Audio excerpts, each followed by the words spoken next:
We didn't talk about this. Good evening, morning, afternoon, whatever time it is when you're listening to this. If you're watching it live, it's evening. This is the Spillin' It pod. We were off for a couple weeks. A little bit of explanation there. If we cared about growing our audience better, we definitely could have communicated that in a better way. But we were off week one because Jesse, my partner, who I've yet to introduce here now a minute into this podcast, and his wife were celebrating their 10th wedding anniversary. And this charlatan decided that he preferred the company of his wife to building our brand. So I allowed it. And then this past week, I realized Tuesday or Wednesday that at the time of recording, I would be in a roach outfit running from screaming children at a minor league baseball game. So we didn't have a pod last week either. So, but we're back. A couple weeks off, feeling refreshed, recharged. Jesse, it's good to see your face again, my man. It felt like a lot longer. It really did. Especially, I don't know. It felt like we hadn't been doing this for a while, and I hadn't really been talking to you much. We haven't been texting as much, and I missed you. It just was off. Just been, vibes have been off at Applebee's. I get it. It's fine. No, but obviously, happy 10th wedding anniversary to my lovely wife, Ashlyn. I made the joke. I was like, that's probably enough, right? We had a good run. But, for those of you that don't know, my wife and I have been together since high school. We got married young, and, 10 wonderful years have absolutely zipped by. But I love the fact that we got married young because now, just 10 years in, we've been married for a third of our lives. And, once we hit 20, it'll be half of our lives, but we'll only be 40 years old. So, the math will be pretty cool down the line. Yeah. And, we have a good chance to hit some big numbers there at the end. So, we had a lovely weekend. We went out to dinner on that night that we were supposed to originally do the podcast, but we spent the weekend going to Disney and had a very, very nice time. It was hotter than the surface of the sun at Hollywood Studios, but we had a good time nonetheless. I have a pending futures bet on over 53 and a half years for you guys. So I really hope that you hit some big numbers, because then at the ripe old age of, what would that make us, like 74? Mm-hmm. At the age of 74, I'd come into quite some currency. So can you imagine, in this age where you can pretty much bet on anything already anyway, can you imagine if you could go to a bookie and be like, my friends are married, can I get some action on that? Somebody would pick it up. I've seen Somebody worse things. probably would, and that's the sad part. But that'd be some insider trading, because you were in the wedding party for that, so I wasn't. You'd probably know if things were going downhill. If I'm texting, you'd be like, yo, man, we gotta talk. You guys, you're like, gosh, which this would literally never happen, but you guys are like, gosh, like, I don't know, like Ashlyn and I are just like not seeing each other eye to eye anymore, and I'm over here sweating because I put like a house mortgage worth of bets on you, and I'm like, hey man, you gotta talk to her, you gotta figure it out. You're bankrolling our therapy sessions. Yeah, hey man, what can I do for you guys? Anything, anything at all. Here I am thinking that you're just being a good friend, but truly it's about the cash. It could be both. That's why you bet with your heart, so then you're either enormously disappointed or you're like, hell yeah, man, like, oh, this feels even better. So, like, sometimes I'll head, like, I want to clarify, I'm not a big better. I don't think I've made a bet in like 2 months. And when I do, I bet like $1 to win like $1.42. Like, it's just not my speed. But, sometimes I'll hedge my bet, and I'll be like, wait a minute. Sorry, Alabama just hit a 2-run home run to tie the Women's College World Series opening game. Woo! Sorry, it's on in the background. Huge. You know what's hilarious? That scream of yours hit your sentence perfectly. Anyway, I don't really like hedging my bets emotionally, because then it's like I'm almost low-key rooting for the monetary gain. Right. Or like it feels weird. Yeah. It feels dirty.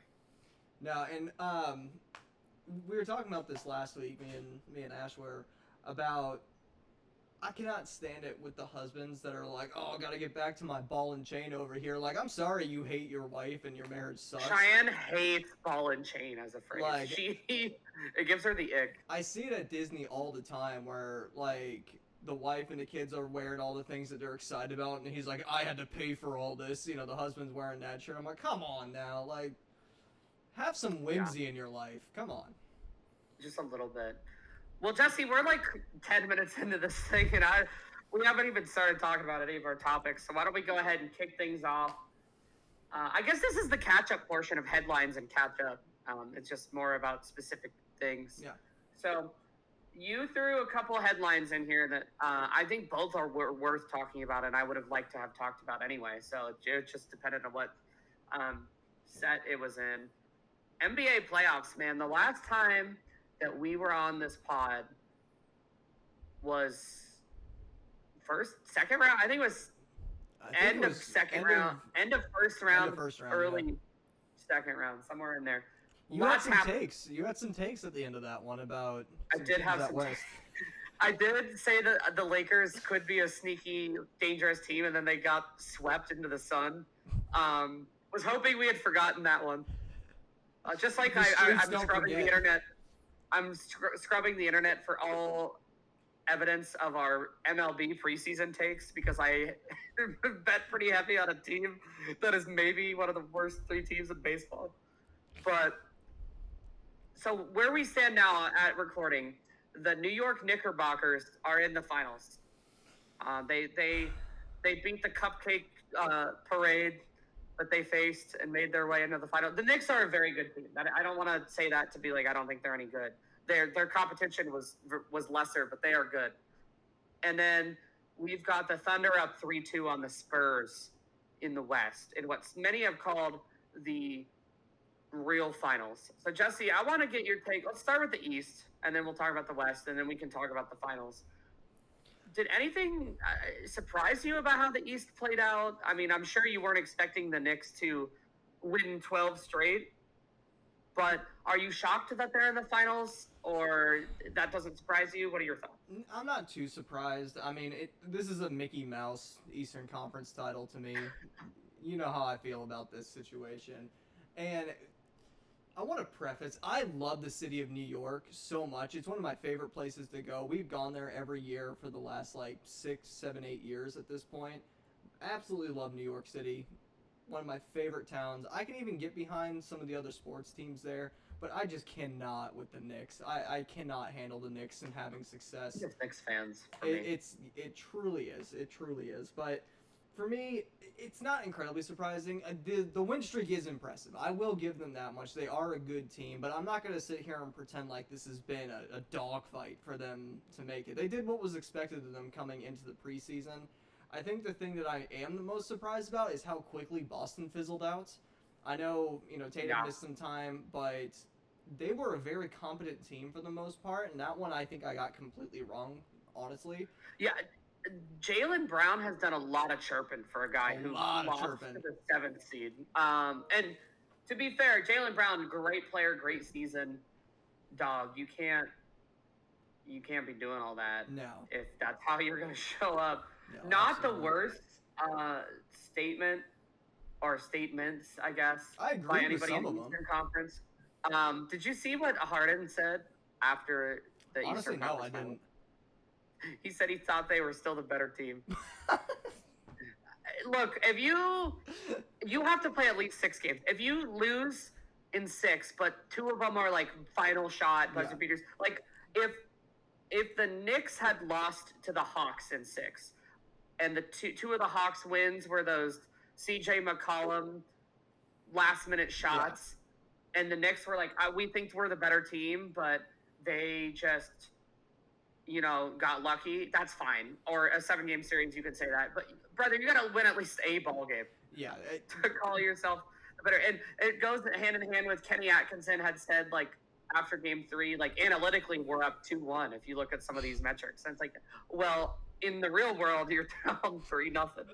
It's the only metric that truly matters here. You are down. And I'm an analytics guy, but, dude, W and L are the only 2 numbers that ultimately matter. Yeah, and both of us love diving into statistics. We've been doing that for as long as I can remember, sitting around the lunch table at Creekside Middle School talking ball.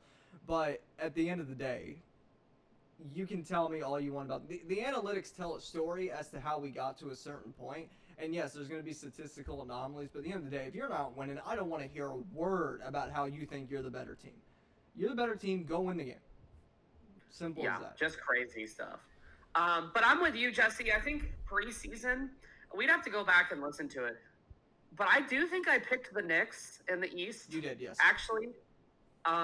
Which every now and then, your blind squirrel equals nut, But I think they're just playing the brand of basketball that they're playing right now. Truthfully, and I'm going to stand on this in a couple minutes, they could win the whole thing. They could win. They could.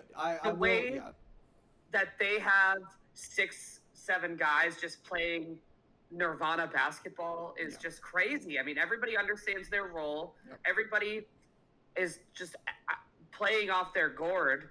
And like somebody like Karl Anthony Towns, right? Used to being a high volume scorer. Like the offense and the team. Line out to left to end the inning. 2 runners in scoring position.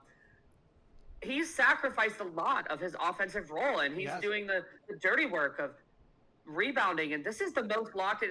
Towns has always been a frustrating player because, I saw him in person in college. I'm like, that man is going to be the best defensive player in the league in like 5 years. And he just never got there until now because he is playing his ass off defensively.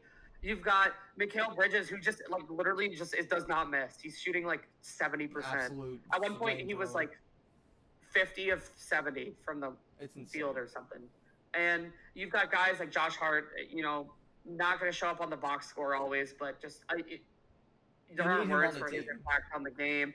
Jalen Brunson, who is just we've literally never seen a guard that size carry the load that he is. No, not in the way that especially for as long as he's been doing it too. Because consider the fact this is season 4 or 5 for him in New York, right? These undersized guards, when they have to carry the load, we see things happen to them injury-wise over time. And consider the amount of minutes that he has played. They've been in the playoffs basically every year since he's been there. And he was working under Tibbs for a long time, right? So he's played a lot of minutes. So credit to him and his under conditioning. Tibbs is right. 2022 is when he signed his 4-year deal. Jeez, we're getting old. Yeah, which has got to be... It was 4 years, 106, I think, something like that. In terms of, at the time, it was kind of risky. He'd never scored more than 11 points per game. He was a 2nd-round pick, Is it the best open market free agency signing in NBA history? I don't know. I'd have to sit and look at it. Bare minimum the last 20 years. It's up there for sure. Yeah, it has to be. He became the face of the franchise overnight.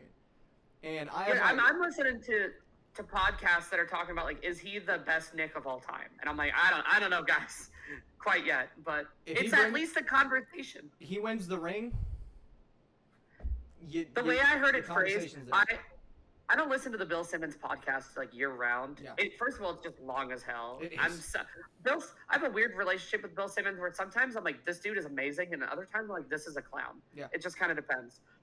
But I like to tune into the Bill Simmons pod around the finals because it's just one of the best places to hear just good basketball talk. Yeah. And they're actually talking ball, not narratives. Yes, and especially since Zach Lowe joined the Ringer, oh god, the Bill Simmons Zach Lowe pod episodes, because Zach Lowe will not take bullshit. Anyway, and so the way they framed it is if they win the title, he's for sure the most beloved time. Yes. Not so sure about best Knick because you've got some guys that have just Clyde Frazier. Yeah. I don't know. And you might need more than one ring or at least a couple more years, but Knicks are insane. Congrats to them begrudgingly. Let's talk about the West because we've got a really weird Western Conference Finals given what we would have expected, and I think where we felt after just an all-time classic Game 1, Wembanyama with 40 and 20 just seems unassailable, and we're going to have an amazing series.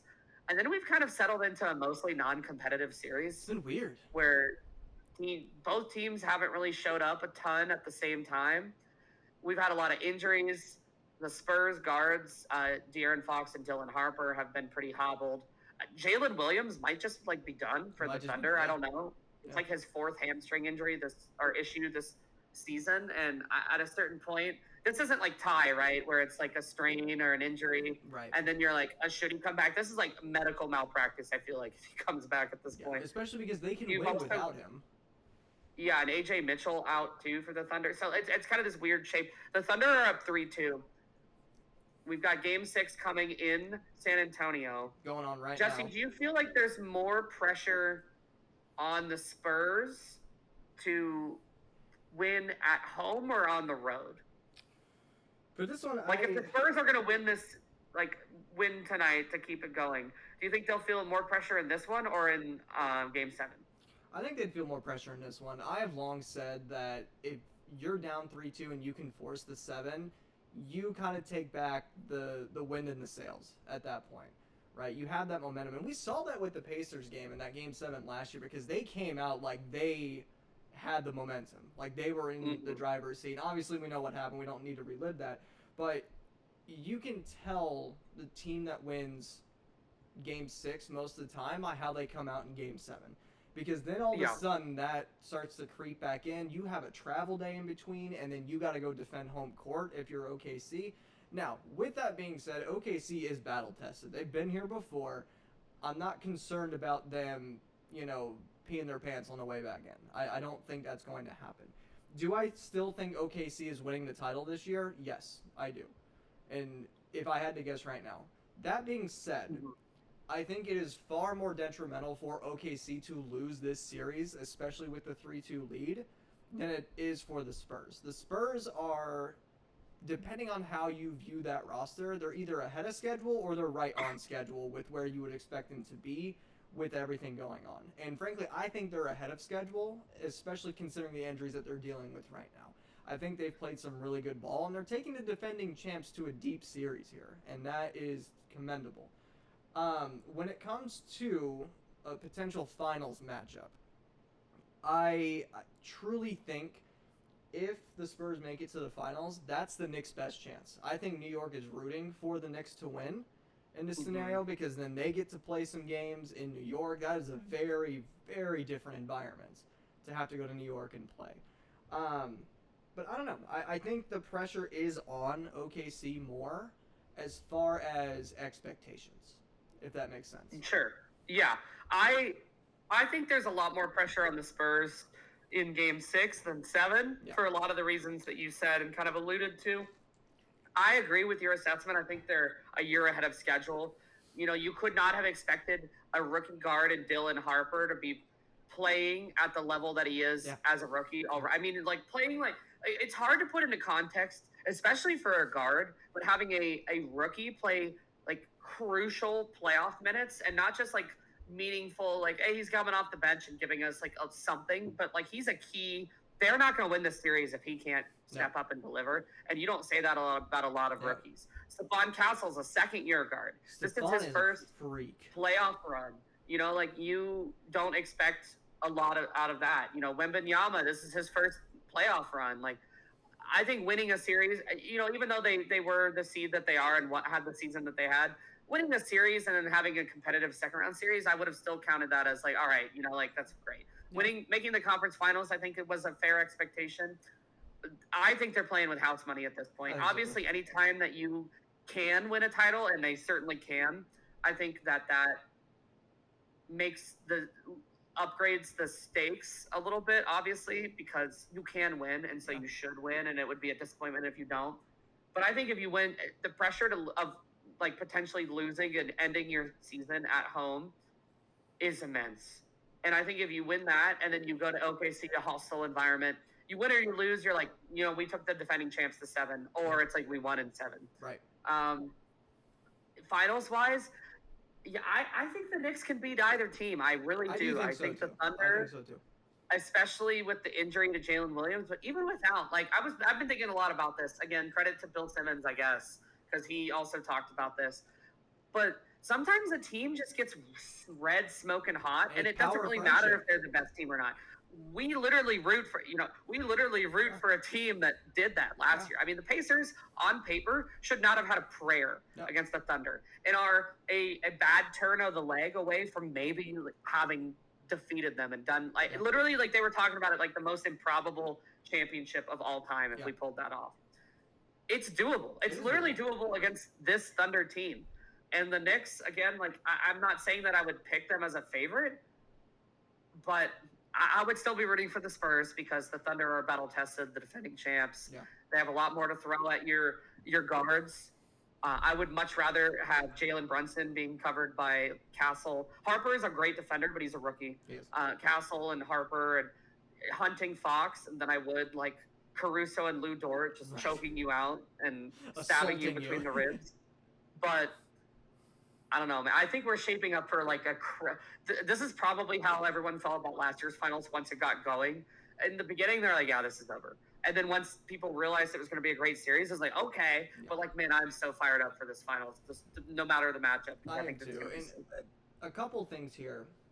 I think I was more afraid of last year's Thunder team than I am this year's Thunder team when it comes to just kind of that overarching aura of the team. The injuries do play a big part in that, but I don't know. There's something missing, I think. Knicks are sitting at home too, by the way. They're gonna get like 9 Right. days off Get between some time off. Game 4 against the Cavs And the second point I want to make before we move on to talking about the W is I tweeted this out, and I genuinely do believe this, that Wembanyama is going to keep the championship window for the Spurs open for 15 or so years, right? He is going to be that guy if he can stay healthy. The reason why I think the Spurs will win multiple championships, though, he's obviously the main part of that. The reason why they actually get over the hump and do it is because of Stephon Castle and the way that he plays. I think, especially in this day and age, you have to have that 1B guy who can take over a game when they figure out how to neutralize the big gun, right? And the Pacers had that last year with Pascal Siakam, who would just go nuclear at times when Ty wasn't shooting. And it was fine. Ty would get all this heat for having those 9-point games, but when Pascal's dropping 35 and Ty's running the offense, it doesn't really matter. It doesn't matter, if the job gets done, the job gets done, right? So I think Stephon is going to be such a major, major part of multiple championship winning teams for the Spurs moving forward. Wow, you heard it here first, folks. Jesse is predicting multiple championships for the Spurs. I like that it's different every year. I mean, I say that in a year where the Thunder could go back to back, but you know, we don't need to talk about the tanking stuff. I feel like we've talked about the draft lottery like every week for like a month and a half. Today was kind of a seismic day in that, but I don't feel like we need to talk about it. We've talked about it already.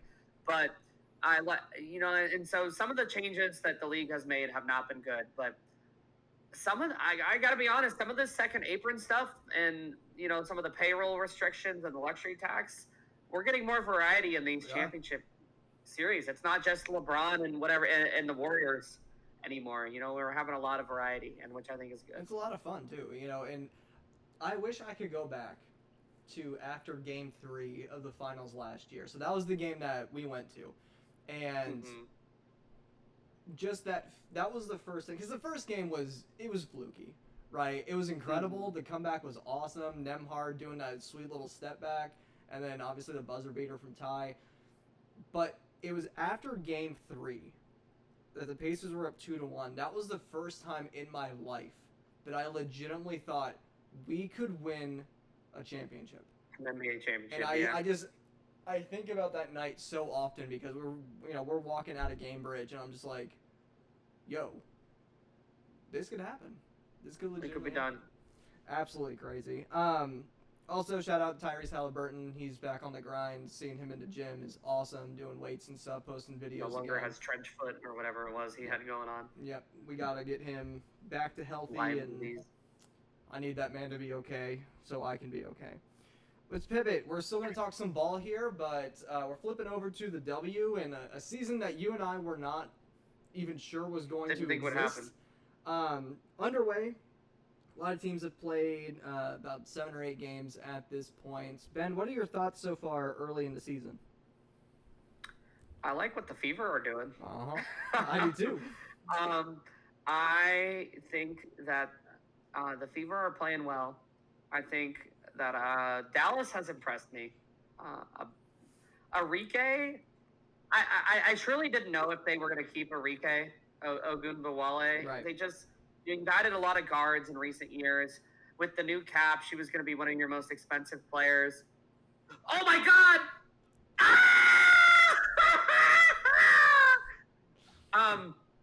I'm sorry. Alabama just hit a 3-run home run to take a 6-3 lead in the 6th inning.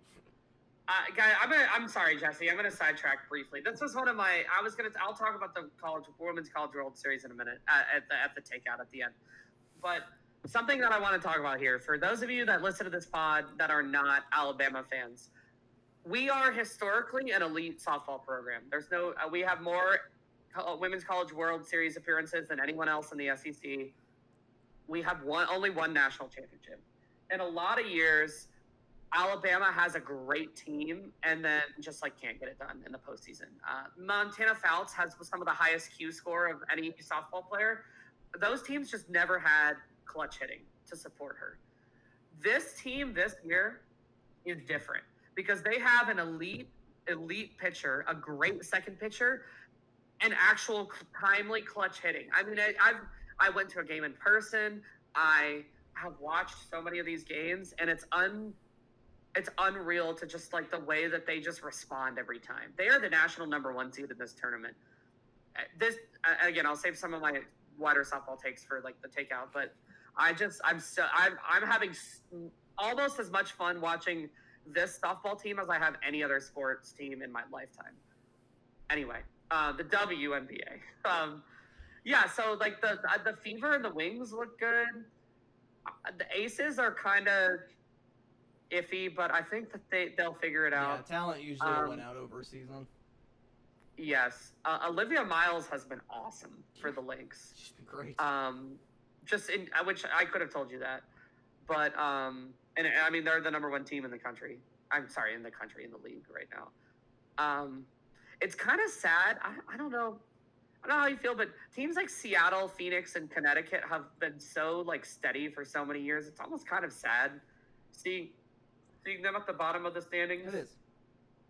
But that's just how leagues work, especially leagues of the size of the W. But it's interesting how the most predictable move of the summer, or I guess the winter in this case, for Chicago moving, and now they're losing at the bottom of the standings. You move Angel Reese, and we can have our discussions about Angel Reese, but the talent is undeniable there. You immediately start losing. What? Because Chicago is just the Sky are so it's almost weird because when you have such few teams, the magnifying glass and the teams that do dumb shit is so much bigger. It's so much bigger. It's not when Utah does something dumb and we are Chicago just does weird shit, man. I don't know. The Angel Reese, she's shooting 40% from the field, so the shooting issue is there, but she leads the league in rebounding. Yeah. The other thing that's sad for me is how badly the Sun are fizzling out in their last season. I was hoping that they could give them something. I hate it so much, dude. I hate that they're moving, and I don't know. I'm just not. It doesn't feel right. How they're gonna go out.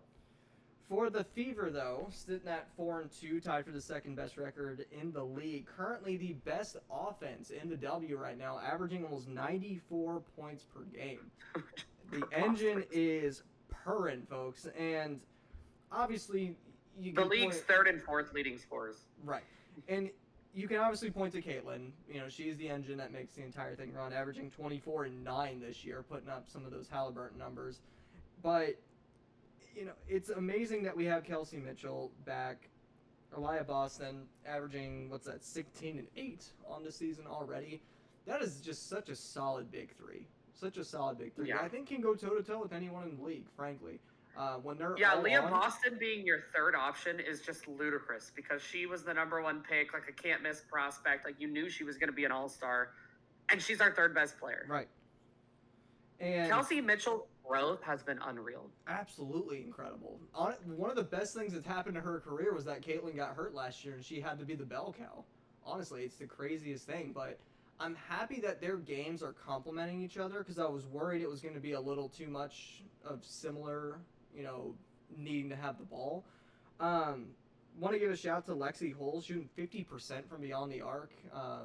Still doing her 3-and-D thing out there. Just I really really like how this is coming together, and I just hope to the man above that this team can stay healthy this year. Yes. Because the offense just looks undeniable right now. Some things on the defense, they're fouling a lot. And I think, they need to stop putting people at the line. But just the way the ball's moving around is so pretty to watch. And I know this is a lazy comparison, but with the way the ball moves, it's very much like how the Pacers move. It's just constant movement, getting to different spots. And I really think that is the way the league needs to be shifting anyway, is towards that faster pace. And the Fever are running it.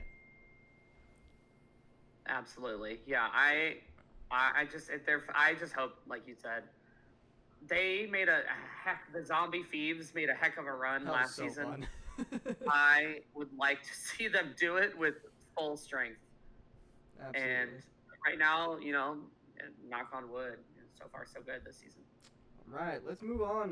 We're going to get away from sports, and we're actually going to talk some gaming and kind of get gaming heavy up. Yeah, it's a gaming heavy episode for sure. We we consider this a sports and pop culture podcast, so leaning into those different things every now and then I think is a good thing for us to do.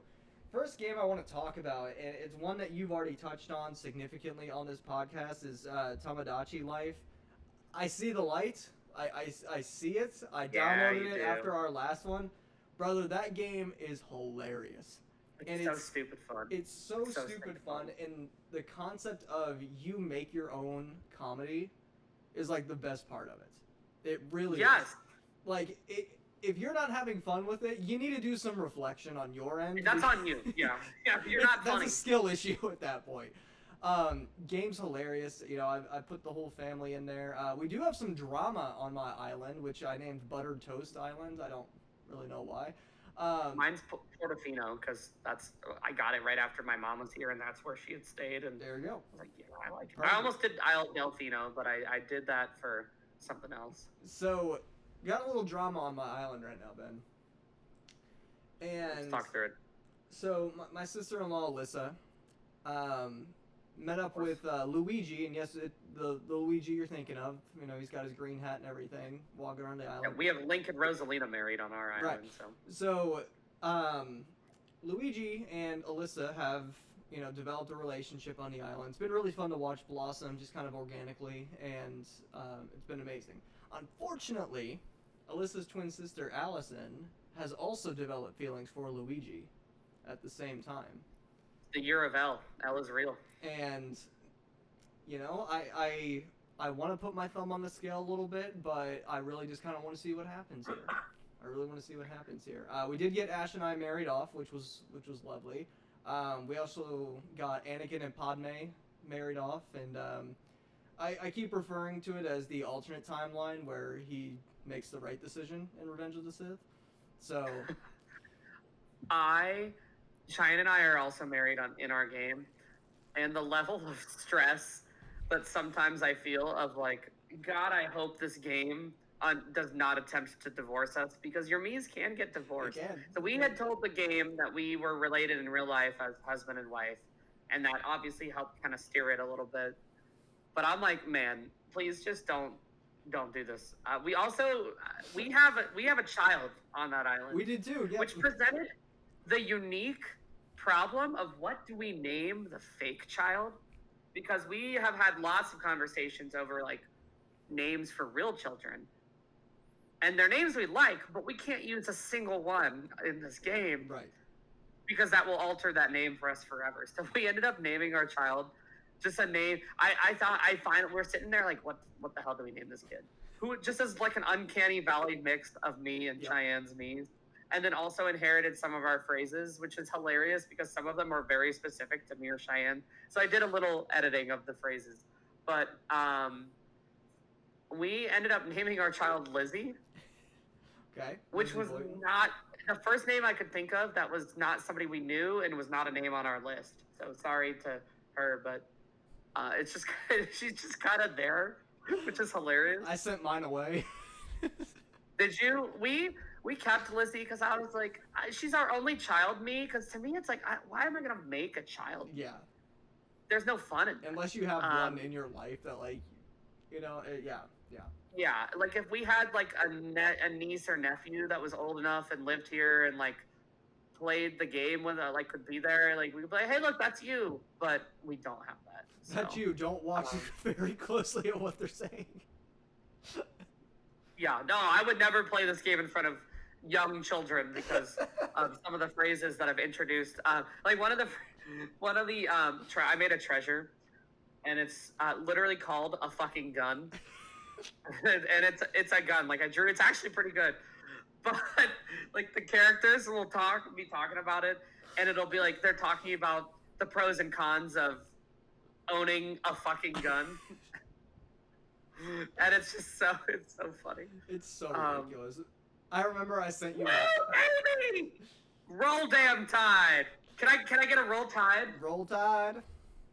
Alabama defeats UCLA and will advance. I mean, nobody's eliminated today. It's day one of the Women's College World Series, but they'll stay on the winner's side of the bracket after serving up 2 home runs and 3 pitches. We'll take the W's when we get them. Yeah, I remember just starting that game, and I was timid to start like really trying to go after the funny aspect of things, and I was like, nah, I gotta let loose on this. This is ridiculous, and just the cutscenes that are in it. So thank you for putting me on game there. I appreciated it. It is now part of my cycle that I go in. I check my Pacopia store to make sure there's no recipes or anything I'm missing. I check the Mii's, and then I get into whatever I'm going to be playing from there. Next game I want to talk about, very, very recent release last week, Yoshi and the Mysterious Book. I'm a Yoshi guy. I love them. And I will say, I played Crafted World. I enjoyed it. But to me, there was never a Yoshi game that measured up to Woolly World to me, as far as just like replayability, enjoyableness of just the overall thing. I love the art style. It's so unique. So I was wary of this new one. I was going to buy it regardless. I knew that, but I just did not want a reskin of Crafted World. I could not have been more wrong about that. The game's phenomenal. It is very, very good. And the thing that I love about it is that the game not only has replayability, it invites you to do so as you progress through the game. And it's like, hey, you remember this level back here? We just discovered something else about this. Would you mind going investigating that? And the art style is so cool, because you go from the traditional Nintendo animation, which they've been using, for all the new ones, but, Yoshi jumps into this storybook, and it becomes almost this, like, hand-drawn stop-motion look to it. And it's such a cool game. I love being able to name the creatures that you go with, and that you discover. But it is a phenomenal game. I still have a lot to do. I still have a lot of things to look at. But as a 2.5D platformer, I think it is a very, very strong entry and a worthy successor to Woolly World that Yoshi deserved more so than Crafted World. Yeah, I have not played the game, nor have I watched a lot of post-release stuff, but it looks so gorgeous. Yeah. I've seen enough to know that it looks great, and I think the Yoshi games have been good. They've been kind of cooking over there. It's a different kind of game than some of the other ones they make, but I think it's a game that needs to exist. Yeah, it's a cozy platformer, and we've talked about how much we've enjoyed the cozy games lately. There's no health bar. There's no lives, really, in this. You can start the level over at any point throughout it that you want, and it just takes you right back to that spot. It's just such an incredible piece of art, in my opinion. Next one I want to talk about is Forza Horizon 6, and this is the game that I'm going to talk about here kind of in conjunction with my next point for gaming. And if you're not familiar, Forza is a very, very popular racing series that has been released through Xbox for I don't even know how long at this point. Forever. But I really got into it a couple of years ago with Horizon 5, which took place in Mexico, and I fell in love with the series from there when I got my first Xbox. since then, I traded in my Xbox and my old Switch to get my Switch 2, just because Nintendo's always been my baby. But I have missed having access to what Xbox offers since I sold it. And the reason why I didn't sell the PlayStation instead is because the first party PlayStation games are some of the ones that are near and dear to my heart, the Spider-Man games, and Sony makes some very, very good, first party titles. So I really couldn't part with that. My issue right now, and this goes into my final point, what is Sony doing with PlayStation right now? Because it doesn't make any sense. Games. It doesn't make any sense. The games are coming out at a snail's pace, and I haven't been excited about a Sony release in quite some time. Because when we first got this generation, we had the remaster of the first Spider-Man game, we had Miles Morales come out as a launch title, we had Ratchet & Clank Rift Apart, which is a phenomenal game if you've never had the chance to play. So many incredible things to start, and then the rest of this generation has felt so lackluster to me in comparison, and it's been so disappointing. The straw that broke the camel's back for me was the raising of the price of their subscriptions to play cloud gaming, when their selection of cloud games sucks. It just sucks. I'm gonna be honest. I got a Portal. I enjoy the device itself. It feels great. There's something slick about all of Sony's products. It just looks good. But if you're increasing the price, you better be giving me something that I am willing to pay for. And I'm going to be completely honest. I was not really willing to pay the price that I was paying before that. Before they increased it. Let me give you a breakdown of what I did so that I could play Forza Horizon 6 without spending $550 on a console. I went on Amazon and I bought an Amazon Fire Stick. The 4K one is $60. They had a sale for half off. It was $30 on Amazon. I bought the Fire Stick, plugged it into my TV. I could hook up my PlayStation controller to this through Bluetooth, no problem. I bought Game Pass Ultimate, which is cheaper than what the cloud gaming is for PlayStation, and I got all of their day one releases plus 500 games for $22 a month. I don't need to own... Which is actually a recent price drop. It right. was 30, and their new president... Right. Their new CEO ended up doing that because she understands. So for $30 plus the subscription, I have access to Forza Horizon 6, which I'll talk about in a little bit. To me, one company is clearly trying to make gaming accessible to people, and one is really doesn't care. And they're both multi-billion-dollar, trillion-dollar companies. It doesn't really matter at the end of the day. They're both terrible. But to me, it makes infinitely more sense for me to go this route. I can take this Fire Stick out and take it with me anywhere. I just need the Fire Stick, my controller, I pay for the subscription, I can play games wherever I go.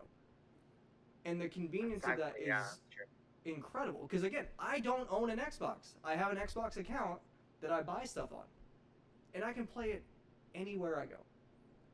And the accessibility of that, to not even make it so that it's locked to their controllers either, that I can use a controller I already have. You can use the Switch 2 Pro controller on it as well. And it worked perfectly. No issues. No lag. Perfect HD. It was incredible. It's such an incredible experience. So Ben, I know you've been an Xbox Nintendo guy your whole life. Do you feel any satisfaction in knowing that you've probably been right the whole time? No, because Xbox is also wrong a lot too. I don't know, because you even they both kind of suck. Like you talked about the launch titles on the PlayStation, and then you named two, or the PS5, and then two of the three titles you named were remakes of just like reskins, graphical updates. So PlayStation, and the joke always with PlayStation is like there are no games. Yeah. There are games, but there just aren't a lot. No. They do have the exclusives, which Xbox just in the recent days, just like there's almost nothing that's exclusive to the Xbox anymore, which is just like, what's the point of owning an Xbox? Well, like these other things are better. So like, I don't know. I know it's like an economic thing and that there are parts of it and like obviously things of it that are bigger than gaming, and more important than gaming. But I hate that we're in this place now where it feels like you have to make a sacrifice no matter what, and you're spending like almost $1,000 on it all when it's all said and done, and it just feels like you have to choose what your concessions are. I think that's lame. Yeah, and but I will take being right for now until Xbox does something inevitably does something to disappoint us all. Equally as bad, if not worse. The pendulum will swing. Yes. I do appreciate that Nintendo basically apologized when they increased their Switch prices by $50. They're like, hey, sorry guys, we didn't want to do it. Yeah. Did you see the Steam Deck like almost went up like $300, $200, $300? That was no, that's not. And it's still not even in inventory. It's been out of stock forever, so it's not like people could have bought it. And then it's like, oh, we're coming back, but guess what? It's gonna be. I hope you took out a second mortgage. Yeah, absolutely ridiculous. Last piece that I want to talk about for gaming. I did get a chance to play Forza last night. Even more recent release, literally within the last couple of days. And I really like the new racing physics that they have on it. The corners, you got to be a little more precise when you're turning in this version of it. But the map is massive. It is just, it's huge. I remember when they finally got me out of the tutorial and they showed me the map, I was like, oh, this is cool. I hit zoom out and it just went way up and I was like, oh, this is very different than what I'm used to. It truly feels like a next-gen racing game, and I'm very excited to dig into that one because I got a little obsessed with Horizon 5 and played a little too much, I think. But, you know, neither here nor there. Anything else you want to talk about gaming-wise before we move on? No, I think I'm fine going into this here. These games and other segments, I think we'll kind of cover. Other than like I'm playing Pokopia, I'm playing some older Switch games. Oh, you got Pokopia? I mean I'm sorry, not Pokopia, Tamagotchi. I still haven't gotten Pokopia yet. It'll come soon. I think we've just been, frankly, like extremely busy, and we've just been playing a lot of Tamagotchi Life together when we play. But I'm about to pick back up. I have Baldur's Gate 3, which is an entirely different kind of game than any of the other ones we're talking about. But I got that a while ago, and I've been playing it with two of my friends. And Cheyenne is out of town for the next, 9 days. So Cheyenne is not a wife that is like, you have to spend time with me. You can't play with your friends. She's all the time is like, play with your friends. Like, do it. But, inherently, when you and your wife are together, you're more busy. You've got your own stuff going on. You're doing more social things, etc. But while she's gone, I'm going to kind of lock in here. I'm going to do a lot of things around the house, and I'm going to play the hell out of some Baldur's Gate and some of that. And we'll do it all again this summer when you, me, Ryan, and the rest of the boys are playing college football when it comes out. That's right, son. Maybe we'll do maybe we'll next week get into some of our actual game streaming days. Yeah, we need It's a great time for it. We need to. Excellent time for it. Try. All right, this next one, if you've been watching the pod, you know that we like to do the playlist game. Just with the busyness that we've had, we have not really had time to be able to give each other phrases or build playlists. Yeah, I woke up in a panic this morning. It was like, holy shit, I never gave Jesse a phrase. And I was like, oh, wait, no, we're not doing that. Yeah, we're doing something a little different this time. Just for time's sake, we'll get back to regularly scheduled programming. But this one is going to be called Let Me Put You On Game. And simple enough, I'm giving you 3 songs from artists that I don't think I know you've heard of them, but I don't think you're really listening to these songs or these people too much. But I think it's songs that could pique your interest, stuff that I've been kind of spinning lately. So we each got 3 songs. How do you want to do this? You want to go one at a time or just all 3? Why don't we go one at a time? That might be more fun. All right, hit me with your first one. And I have a question. My first one for you? Yes. Okay, so I have a question. Yes. Because if you listen to, this was hard for me. I don't know if it was hard for you. It was hard. I feel like we both just are so open and we listen to so much different stuff that it was hard for me to find an artist that wasn't extremely niche, 10,000 listeners on Spotify or whatever. I'm like, I know you're not listening to this guy. It's because nobody is. Right. But I was curious. What I don't know, you're a Noah Khan guy, right? Yeah. Okay, I thought so. But I had one on here just in case. because That's I've fine. been really, really into his newest album. Yeah, Like his stuff has been a lot. everywhere. Okay, so my first one for you, Jesse. I'm pretty sure you're not listening to Ethel Cain, I am not. but you should be. It's kind of like gothic, like folk, like but Okay. almost like kind of haunted. It's like haunted barn music almost in the Okay. same way that The Okay. Weeknd is like haunted strip club music. Yeah. You need to. Here's what you need to do. You need to take 2 AirPods or earbuds. Put them in your ears. This is the only way you can listen to this song. And I want you to listen to A House in Nebraska Okay. by Ethel Cain. Okay. Write it It's down. about 7-ish minutes long, but it needs to be listened. It's not as long as Waco, Texas, which is like 14 or 15. A beautiful song. Okay. I don't know. On TikTok a couple months ago, I started getting a lot of Ethel Cain songs, and then I just got like super into Ethel Cain. Okay. Just some gorgeous songs. And then I had a friend go over to see Ethel Cain in New Orleans like a month ago, and I was extremely jealous. Hi, Troy. Are you here to say hi to Uncle? Yes. Bring him in. All right. He's just planting himself right next to me because he loves that. But yeah, Ethel Cain, A House in Nebraska. Okay. That's your first one. What's your first one for me? Right. This is a duo that I'm sure you've heard of before. Empire of the Sun. They have a song called I could Walking on a honestly Dream. say I've never heard of them before in my life. They have a song called Walking on a Dream that I'm pretty sure you've heard that one. But the song that I have for you is Cherry Blossom by Empire of the Sun. It's I'm writing this down on a note. yeah, but I'm homework. putting mine in my notes too. This one's it's got some electronica dance kind of vibe to it. But it's just bouncy, just a bouncy song, and definitely a headphone one, so you can hear all the different synth stuff going on. Truly, honestly, 2 of these are very much headphone songs. But yeah, Cherry Blossom by Empire of the Sun. Okay. My next one, I'm pretty confident that you're not a Party Next Door listener. I have heard Party Next Door, but I'm not like an active listener by any means. Right. That's kind of what I expected, Yeah. is that like you've probably heard like a couple songs, you might recognize some, but you're not like spinning it. I think you should listen to High Hopes Okay.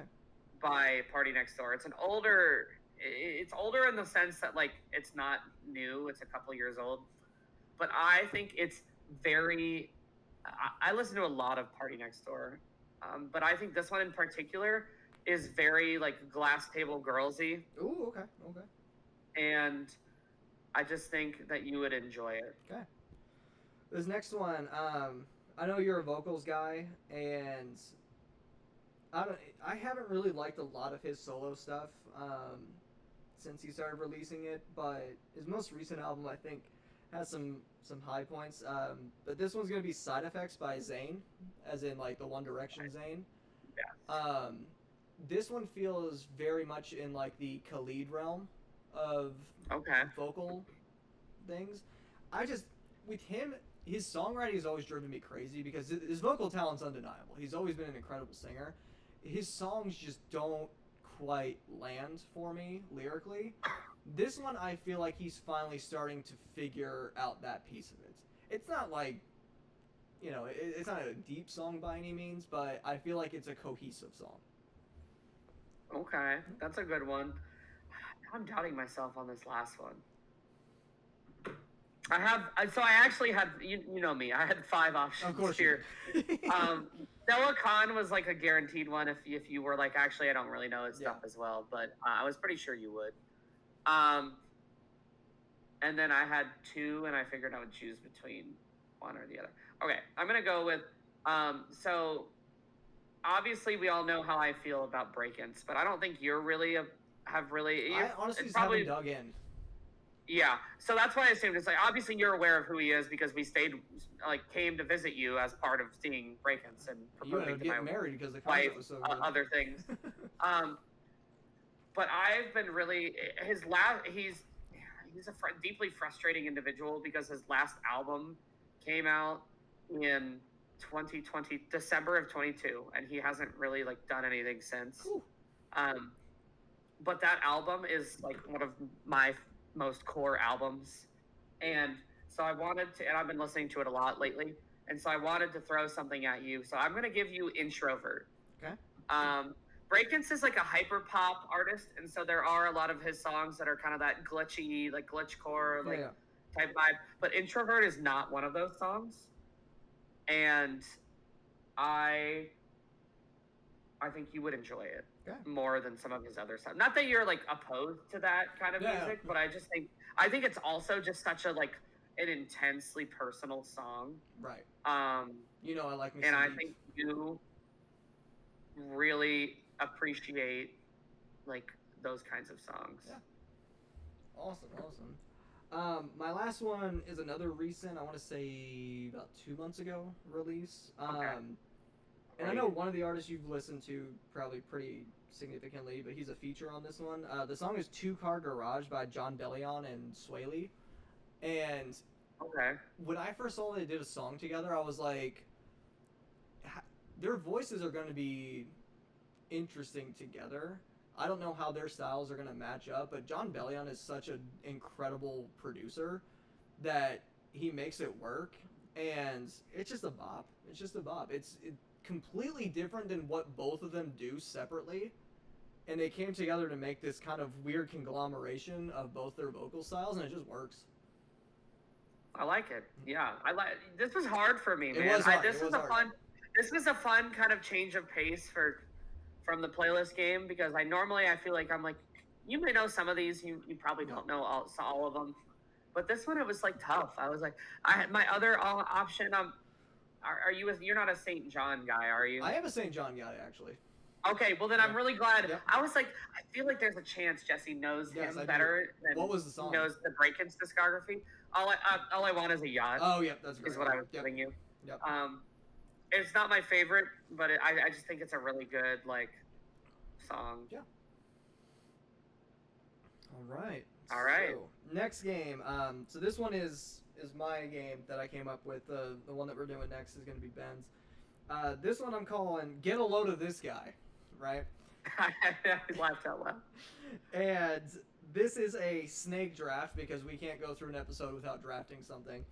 And it is a snake draft of the 5 most annoying tendencies while playing games. I'm talking like really more online games. We have stuff that's kind of, like you're sitting in the same room with someone playing games, but really just kind of that, multiplayer annoyance. So the example that I gave to Ben for this one was picking the 2017 Warriors on 2K. It's extremely specific. If you are on 2K17 and you get on and someone's playing as the Warriors, I'm quitting the game. Like there's 0 point to even be doing this right now. The game is broken. This is not going to be an enjoyable experience for anybody. So with that being said, I'll go ahead and do my first one. And hold on, I'm gonna. Go ahead. Before you start the actual drafts, I just have to tell you something that was funny for me. Yeah. So you gave that example, the Warriors example. But earlier, I think today, we were talking about the Blue Wahoos just played a game at historic Rickwood Fields in Birmingham, which is the oldest professional baseball stadium in America that's still active. They scored 23 runs. It was stupid. Like I sent it to Jesse because I knew that he would appreciate the stupidity of it. And he made a Polo Grounds reference, or I made I was like, it's the anti-Polo Grounds. And Jesse was like, if you pick the Polo Grounds in MLB The Show online, I don't respect you as an individual or something like that. No, I wish you a month of diarrhea. I exclusively pick the Polo Grounds when I play MLB The Show online. So that was not the example. Jesse gave me an example of something I do that really would piss him off.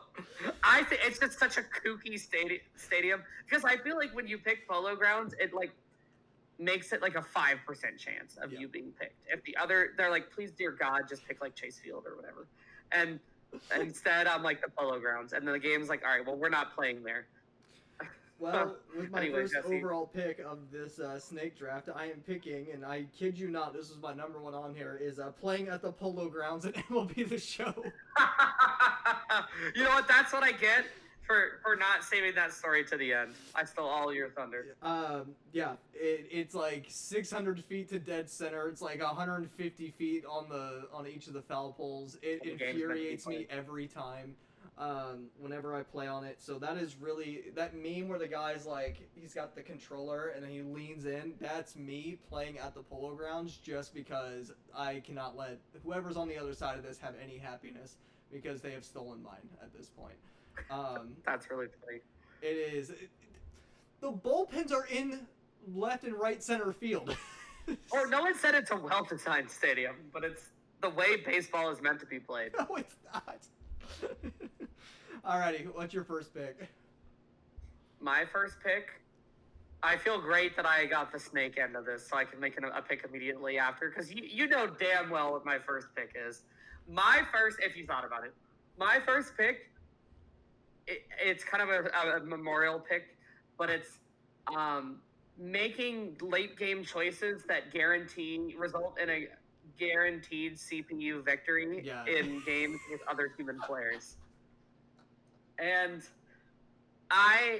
this would have been on my list regardless, but Ashlyn did this to me in Mario Party once. That was 6 years ago.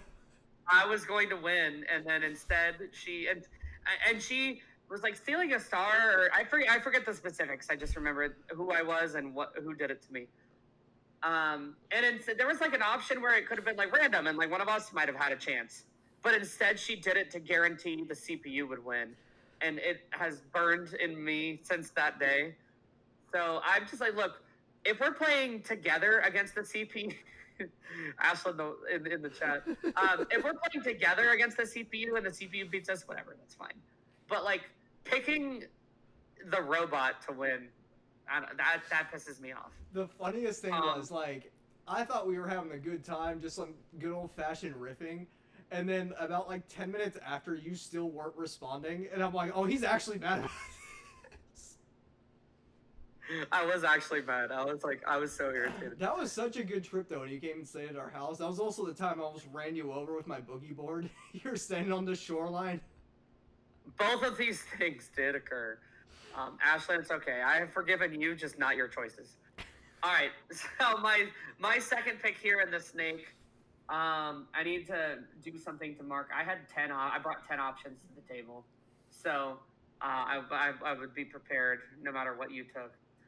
My next choice is going to be physical gamer rage. Okay. Well, I'm going to say physical gamer rage / quitting out of rage. Mm-hmm.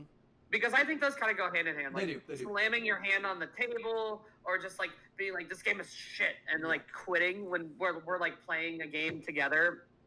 It's not fun. I don't like it. No. You don't need to hurt yourself. It's a video game. You know, like, and I'm an extremely competitive person. I used to be like, Jesse could probably tell you, I used to be like way more competitive. Yes, losing rec league, like Jesse and I would play like pickup intramural basketball and lose by 40 in a game to like guys that were like 6'5". It's like, yeah, of course we're gonna lose. And it would like, I would let it like dominate my like a whole week. And I'm just like not like that. Now I play on a kickball team that mostly loses, and I'm like, I get mad, but by the time I make it to the bar after the game, I'm like, it's fine. Like it's a game. But like, guys, it's just a game. Like we play these to have fun. It's okay to be upset, but Don't like breaking your hand on the coffee table, or just like all of a sudden the whole night's ruined and you're not gonna play anymore because like we lost the game at the Polo Grounds. It's like, dude, it's kooky. We're just hanging out. Like, no, you laugh, but this has happened to me. Like we have played like a wacky game, or like I one time I had a person that was in my life and I had to throw a game of Madden to this grown adult, or I was like, they're not gonna play. We're like, the night's gonna be over and like we're all gonna be done. So do you remember that time we were playing MLB The Show during lockdown when they finally started doing like the cross-platform stuff? Yes. And I was up by like 9 runs going into the 9th inning, and you slowly kept chipping away at the lead. And you ended up scoring 8 runs in that inning, and I was like, oh no. That might have been real gamer rage for Jesse right there. It was like the kookiest, like, this isn't real, but like it can't, because there were like errors and good hits, and it was like the whole 9 yards. Or the time that you and I were playing MLB Slugfest 2004 at the house, and we were punching each other at third base. Yes. Classic. Good times. All right, my second round pick. I'm calling this guy the open mic mukbang. The dude that's just eating a 5-course Oh meal my God. with an open mic. Delete this off my list. Like, absolutely not. You are gross. I do not need your ASMR Open my as I'm trying to mukbang. play. Crazy. I do not need you chomping in my ear. I got a good headset. I don't want to hear it. Okay, I had to mark this as not available to me. Oh, and then all right, Justin, yeah, what's back your to me. third? I'm calling this one the Loot Goblin, and this goes specifically out to Allison Tooley. If I you're was gonna say, listening. I know a woman. She does this all the time, where we'd be on Fortnite, and like there'll be like a huge like supply drop, community chest, something where everyone's gonna be able to look, and in a normal situation, you discuss, you talk about your strengths and other people's strengths. Hey, you should probably take the sniper. You should probably take the SMG. You're better at close range. She just comes up and is like no, and just grabs everything, and we're all like, all right, cool. Can't Awesome. wait to see that on the ground in 45 seconds. A version of this, parallel to this, is when you kill somebody and do all the work, and somebody that was like hiding or like dead or not even involved will come in and loot those bodies, and I'm like, bro, no, that was no. my deal. If you're like, hey, I could really use that gun, I'm like open to talking Yeah, about it. absolutely. But it's and 99% of the time, I will give it to you. Like, yeah, one of my favorite I should things, get the fruits of my labor first. one of my favorite things ever was Tim one time when we were playing Fortnite. I had just gotten rebooted, and I was like, anyone got a gun? And he's like, yep, I got an SMG for you. So he dropped it, and then I picked it up, and it only had like 30 rounds on it. And I was like, you got any ammunition? He's like, you need me to fire it for you too? I was like, See, all right. That's a good one. I part of me was thinking like that story was gonna end with like he was just then running around like unarmed because he was like, oh yeah, here, have this gun, and I'll just like use my pickaxe. But that's also pretty. You need me to fire it for you. I was like, okay, all right. That's good shit. All right, you got All two right, picks. so then my third, I'm gonna go with this. I mean, I'm picking two in a row, so it doesn't really matter the order. But when someone keeps pausing the game to do other stuff, I think it's fair. Look, I'm not like a monster. Like if you're like, oh shit, like somebody's calling, like I gotta hop off mic, or I need to go use the bathroom real quick, or something. Like that's fine. Like or like, oh shit, somebody's at my door. Like my DoorDash just got here or whatever. That's fine. If you're like, but like it's the scrolling or constant something, pausing. It's like you gotta like stop. You gotta take a break. Be like, hey, I'm gonna step away for 30 minutes or whatever. That's that pick. Yep. And then this is specific maybe to some kinds of games, but not playing the objective. Oh yeah. In objective-based games. Yeah. I'm talking like you're playing Call of Duty and it's domination, right? And so the goal is the way you win is by falling on flags. Yeah. You obviously like aren't just gonna like run in without like peeking, and you're gonna have a couple people maybe that are like, hey, I'm gonna like we'll move together and like I'll fire and you get there or whatever. But when you're playing a game, the worst is when you're playing like domination and one team is just like camping, not even the spot, but just like corners away from the map. It's like go play team deathmatch. Yeah, go. Like There's I'm other playing stuff these for that. objective-based modes because I want to play this objective. Yes. And nothing is more irritating than people that are like, I could get all these kills heading in this corner. It's like, I mean, you can, but go play a mode that rewards that. Yeah. You're completely missing the point here. Alrighty, my last two. I'm going the lag excuser, where especially in like an FPS game or something, you get the person that's like, oh, I was lagging, that's why they got me. I'm like, no, you missed. You missed, right? You just missed. One of my favorite things, I think, and I'm shouting Tim out for the second time here, he was like, I think I sprayed like an outline around the person because I missed every shot.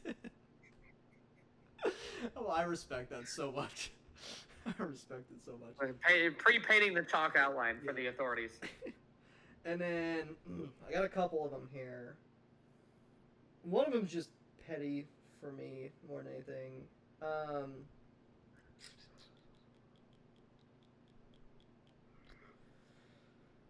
I'm going with this one. I'm going with the unsolicited DJ.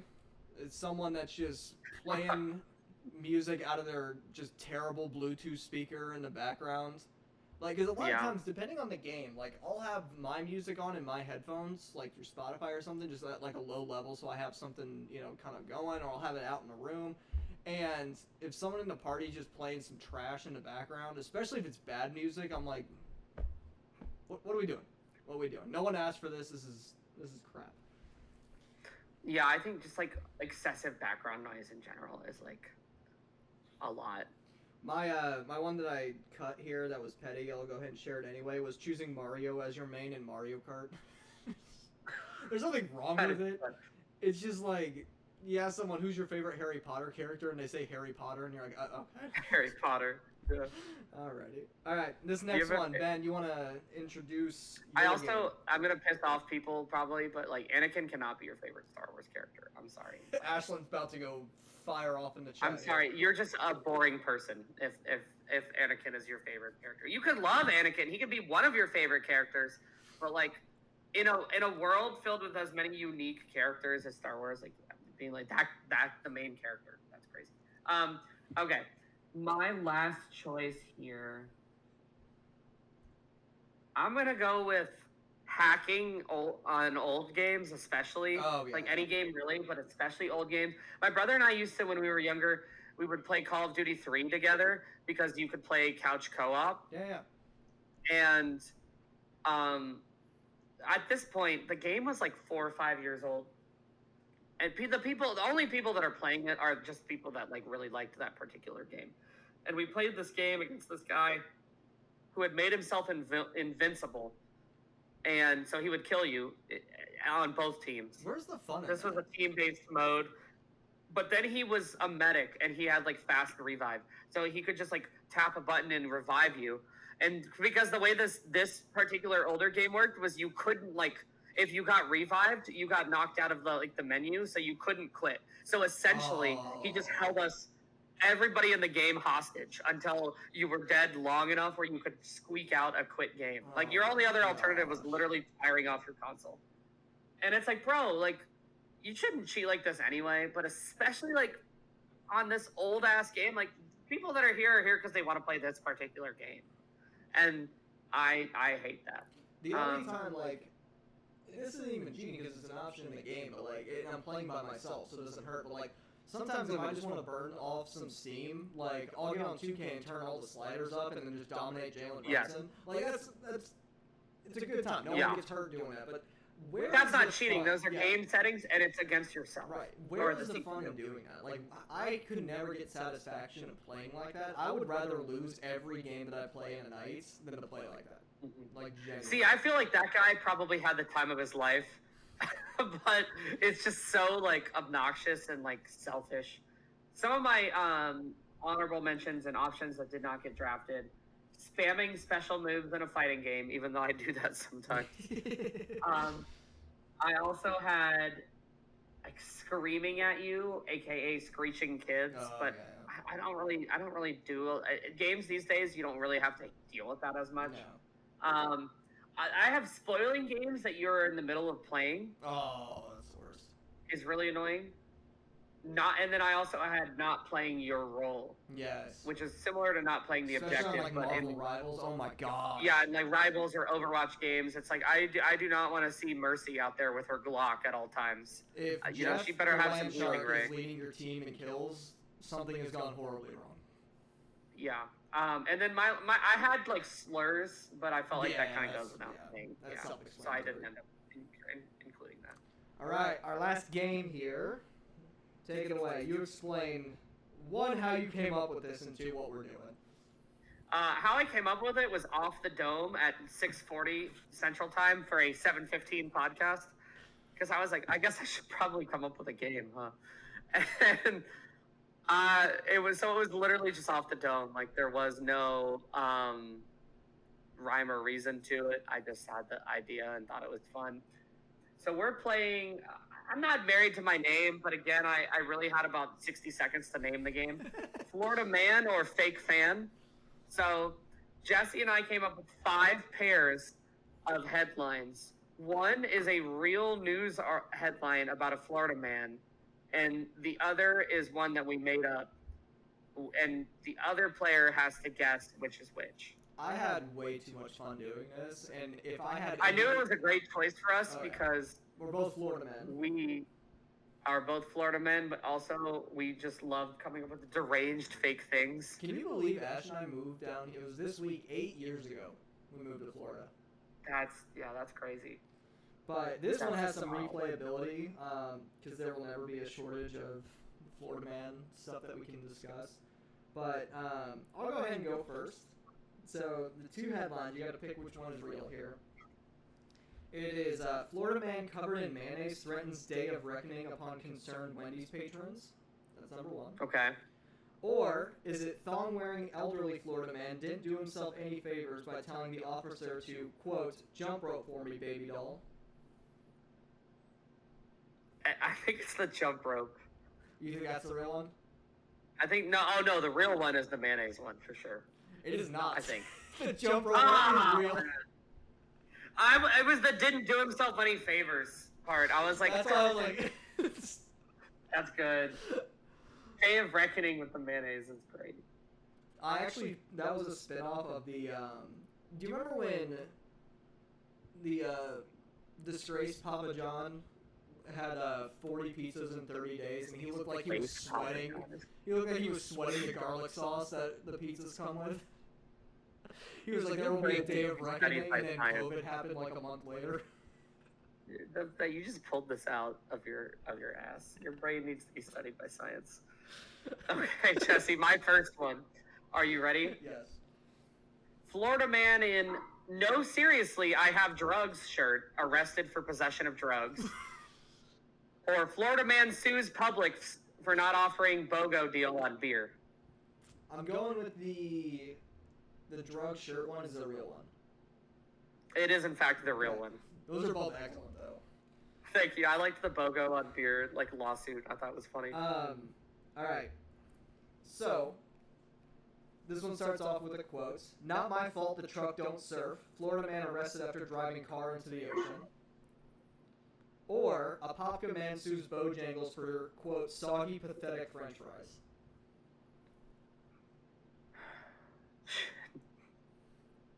We're both pretty good. So, I mean, even if we get them right, they're so tricky. Okay, so my choices are Bojangles' soggy french fry lawsuit, or what was the first one again? It was, not my fault the truck don't surf. Florida man arrested after driving car into the ocean. That's the real one. It is the real one. Yep, very good. Oh, that's good. The Bojangles, that's good. That's specific enough that you gave me pause. All right, my second one. Florida man charged with assaulting officer after using pool noodle during drug bust. Florida man charged with assault with a deadly weapon after throwing alligator through Wendy's drive-thru window. Okay, I know this one because I've read the Wendy's story when it happened. It is the second one. It's real. It's so good. I was like, there's a chance he knows it. I don't care. It's so good. So good. It is a classic. It is a classic. All right. And then I was like, maybe if I pair the 2 officer assaults together, or the 2 assaults together, I'll trick him. Alrighty. Florida man steals Zamboni from local ice rink, terrorizes local humane society. Or, Florida man accused of stealing more than $500,000 worth of onions and potatoes. Onions and potatoes is a lie. Nope, that's the real one. That's the real one? So you made up the Zamboni? The Zamboni terrorizing local humane society. I was in my bag. You were deep in your bag. Okay. Florida man claims Burger King put dirt on his food. Investigation reveals it was seasoning. Florida man pulled over, arrested for transporting tank ammunition in pickup truck. Oh my gosh. That first one just straight up sounds like Ocala, so I'm going with that one as the real one. The Burger King is real. The Burger King one is correct. Yes. I don't know if it's Ocala, but it's correct. It sounds about as Ocala as it gets. All right. This one, Florida man gets 4 years after trying to rob a Taco Bell with a rock. Or Florida man known by neighbors as the Scat Man, accused of collecting neighbors' dog poop off lawn in the middle of the night. I think the rock one is real because I think I've seen it. I was so proud of Scat But Man. the Scat Man is maybe the deepest in your bag that you have ever been. That is preposterous, Jesse, and I need you to know that. Scat Man. That's well done. Tip my cap, toast. I enjoy that very much. Okay. Florida man sentenced to 30 days for shooting and poisoning dolphins. Okay. Or Florida man violated house arrest to attend Jaguars autograph event at Honda dealership. Ooh, that's a tough one. I'm going the Jaguars one is real. It is not. Oh, you got me. And I knew I could get you if I threw in a different, like a model of vehicle. I thought about doing Jaguars autograph event at Jaguar dealership, and I'm like, no, that's too on the nose. Yeah, Florida man, I think was recently sentenced to 30 days. I think I kept this article up. Incredible. He was like shooting and then drugging and shooting these dolphins. Yeah, he was using pesticide-laced bait and a shotgun to target dolphins, interfering with his client's fishing lines. Incredible. Alrighty. My last one here. West Palm Beach man spends $350,000 on plastic surgery to look like Pitbull. Or Florida man arrested for DUI claims he was only drinking at stoplights, not while driving. I'm pretty sure Pitbull is real. Nope. No? Oh, that's so good. In I what swear world? In what world would it cost that much to look like Pitbull? It costs $15 of plastic surgery to look like Pitbull. That's crazy. You don't know what he started looking like, Jesse. Sometimes Dale is a little more expensive of a lifestyle. So that makes which one was what was the the man real one? I heard arrested for DUI claims that he shouldn't be arrested for drinking and driving because he was only drinking at the stoplights. See, the Pitbull one, I'm like, I swear I've heard this. And then you read that one, I'm like, I feel like I've heard that one too. But then I'm like, man, I'm so deep in the sauce. Like, I don't know what to believe reality anymore. I'm pulling out Scat Man. You don't know which way is up. All right, you ready for the last one? Yes. Okay. Florida man arrested after hit and run incident between electric scooters. Okay. Florida man arrested allegedly struck wife with Christmas tree after being asked to help make dinner. One of these sounds like Okeechobee, Florida. The other one just sounds like a normal weekend in downtown Orlando. I'm going with the Christmas tree one. That's ludicrous. That is real. Okay, I was going to say, we gotta have a discussion if that one is the one you wrote. I wish I could invent a fake headline as good as that. But no, that's a real... That one I kept open. Fox 35 in Lake. This was Lake County. Yeah. Reported that Richard Atchison, 52, who just looks like a cracked 52. I'm sorry. It's a tough 52. His wife asked him to help make dinner. At some point during the dispute, his wife reportedly put a spoon in the sink, accidentally splashing him, causing him to, quote, lose his temper. Atchison proceeded to pack his things and went outside to his vehicle. However, he went back inside because he had been drinking. He told his wife to leave instead. And as she began to leave, which is crazy, he shoved her, picked up a Christmas tree that was in the corner of the room, and threw it at her. And then he blocked the front door to prevent her from leaving. He was booked into jail without incident and was held on $8,000 bond. And then somebody must have paid it. No, Florida. No, Florida. We love you. Never change it. Actually, you know what? No, please change several things, but it's a different podcast. Some things can change. Your quirkiness doesn't have to change, though. Alrighty, time for the takeout. If you're new here, it is just a space for us to try out some takes. They're usually mild to moderately spicy. We usually save our big stuff for the actual podcast, but this is just kind of an open forum for us. Ben, how many takes do you have for us tonight? I have kind of 2 takes and then 2 things that I think just need to be acknowledged. Okay. I have 3 things that I'm going to talk about, so you go ahead and start with your first one. Okay. I'm going to go in order that I wrote them down. First, I was at Buffalo Wild Wings enjoying the all-you-can-eat appetizer deal with two of my closest friends and my wife. Actually, I'm sorry. I was at Bubba's 33 enjoying a nice, delicious lunch. I know it was lunch or dinner. It doesn't matter. I'm losing the plot.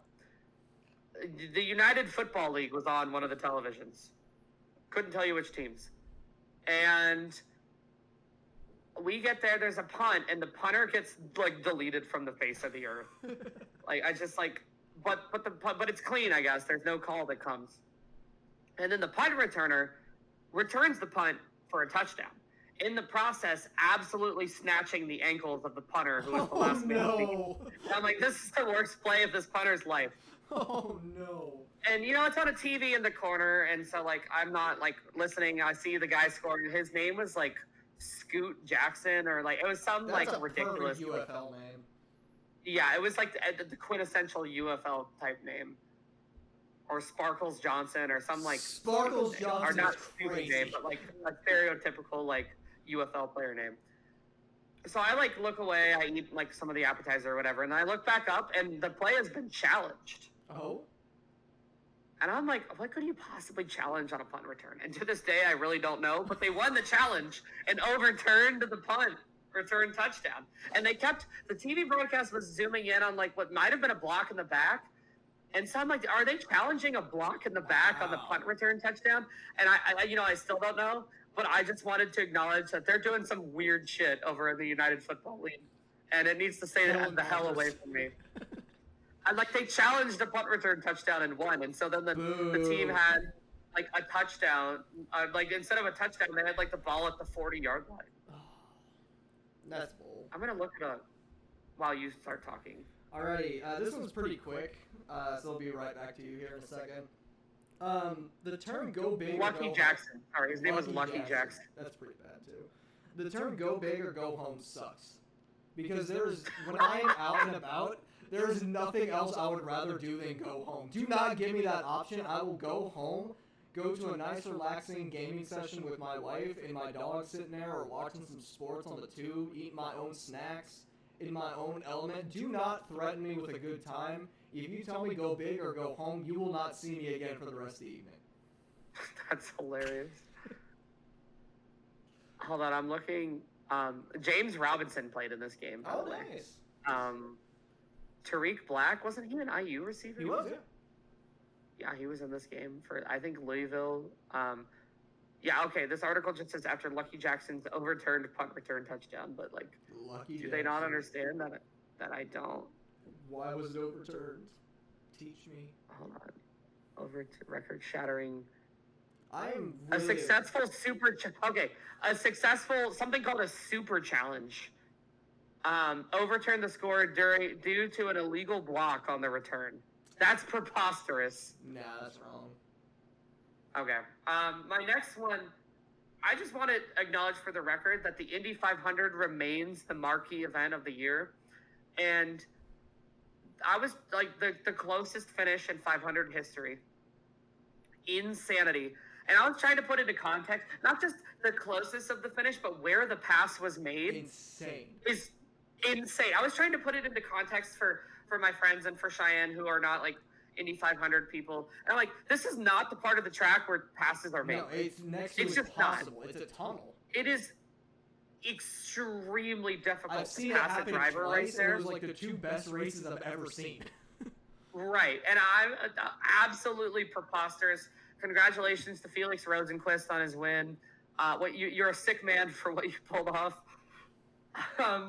He said, what a race. He said, I am putting this pedal as far down as I can go. I am seeing a checkered flag or I am meeting God today. Those were his two options. And also, shout out to Alexander Rossi for racing the Indy 500 with a boot, a surgically repaired foot, and a boot on his driving foot. And Cheyenne was and so I was telling Cheyenne, because I was you'll appreciate this because you had, instantly she was that's my guy. I mean, no questions asked. Rossi is him. I've always loved him. And I was it's insane. Athletes are not like us. No. Because this man, got carried up the steps during the introductions. the other two non-weight guys had to bearing. help him up there. Could not bear weight on that foot, but bore a motor car. And the only thing that stopped him from finishing was another which this is also insane. Sports is crazy because things that shouldn't ever happen routinely sometimes, and it's like, how is that possible? Yeah. And Arkansas just had a 2-run home run off Jordy Frome. Anyway, his car caught on fire in the pits for a second straight year. I was explaining, I was like, I've seen like a couple cars catch on fire in the pits in my lifetime, but it's usually like every couple years, and this happened to the same person in the same place 2 years in a row. And he deserves so much better. So much better. That's like a Toledo weekend 2 incident, not the Indy 500. Absolutely. So my next one is talking about theme parks here. As you know, I'm a huge theme park guy. I have passes to each of the big ones here in Orlando, and there's just so much discourse around a lot of the changes, particularly with Disney, that they're making to some of the rides, and people are more or less freaking out about some of the changes that are being made to some rides. And we gotta cool the jets on that. And theme parks updating rides is a good thing. And that's my take here, is that when rides get updates, it is a good thing. And I understand for a lot of people who grew up going to a very specific thing, right? And that's their memory of it, and I'm very happy that people can feel comfort in those things.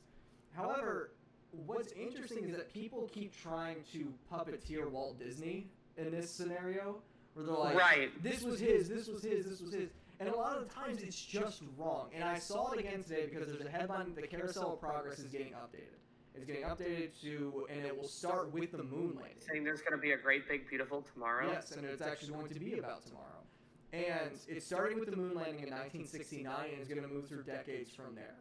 And I, for one, am excited about it. Did I enjoy the previous iteration? Absolutely. It's a classic. But I see people online saying, like, how dare you take away Walt Disney's creation? He didn't make this version of it. This has been updated several times since he passed away, right? And I understand people wanting to hold on to those things. But let me tell you, we went to the Magic Kingdom last weekend, and we went to, 2 weekends ago, and went on the Buzz Lightyear ride that had shut down for several months, and they gave it a whole makeover. The ride is amazing.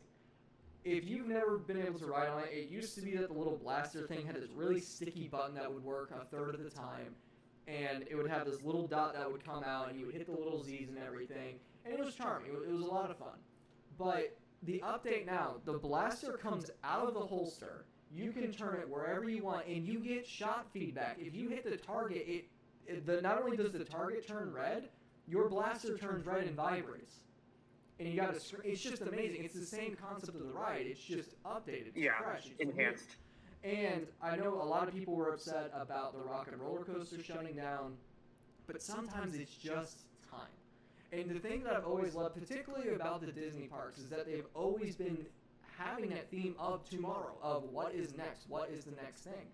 And frankly, as somebody who loves the Disney parks, it's something that I crave. I crave what's next. I crave what's new because I go so often and I'm like, hey, what are we looking at? And it gives you something to look forward to, even if you go every now and then. But I do get it. I do get that the traditionalists want to keep and preserve what has made those parks great over time, but you got to embrace some innovation sometimes. And Big Thunder Mountain just reopened. They retracked the entire thing. It no longer feels like you are going through a chiropractic adjustment, which is sad because I got a pinch nerve. Like you're in a center, in the center of a really powerful blender. And I'm not gonna lie, I got a pinch nerve in my back right now, and I really could have used that adjustment a couple Saturdays ago. But it's fine. I understand. But it's just there are things that I think need to continue to move forward. And frankly, I'm going to be honest, Disney has really, I think, over the last 10 years, missed some opportunities to make things better, and now they're making up for lost time. And I, for one, I embrace change. I embrace change. I am excited by it. There's a new animation courtyard that just opened at Hollywood Studios I'm excited to see. Just some really cool things that, you know, it becomes a a living time capsule of different things that they're making, and you can see what was popular at that point, and it keeps you wanting to go back, at least for me. That's my take on it. Yeah, I think, like, us thinking about it, like, change is inevitable, and these are upgrades and enhancements. Yep. You know, like, it's just like acting like they shouldn't ever happen, and we should only do the same stuff over and over again and never make it better or improve quality of life is maybe not the right term, but you know what I mean. That's just. You mean to tell me I'm not supposed to be excited about the Electric Mayhem Muppets band singing Song 2 by Blur? I'm not supposed to be thrilled by that concept? Also, we lost Muppet Vision. We need more Muppets. I'm sorry. Like, there's never been an instance in my life where I have sat there and thought, you know what would make this worse? Muppets. It would only make the situation better. We've proven that. We've talked about that on this pod. We've literally played games where we replace everybody with Muppets except for one human character.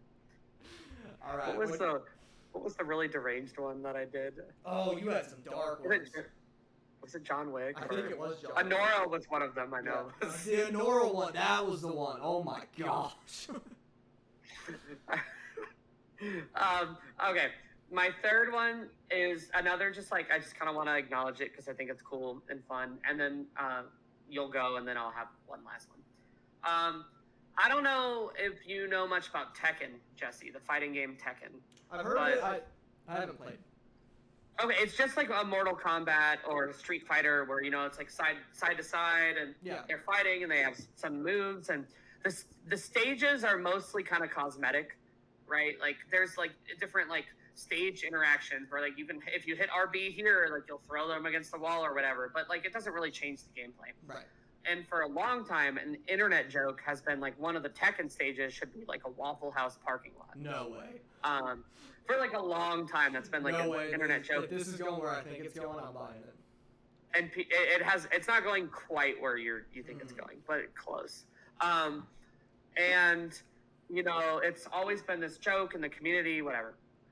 The Tekken game director, is from Japan, and he posted recently that he finally, after like 15 years, had made it to a Waffle House. Yes. And he posted all these photos of him like posing in front of the Waffle House, and like I think one of them was like him like taking a knee inside the lobby. It was hilarious.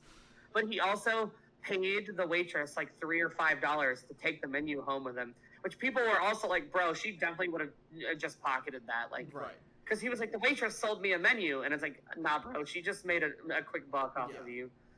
But I just thought it was. And then he was like, I can't wait to come back at 3 a.m. for fight time. And Waffle House will not be in the next Tekken.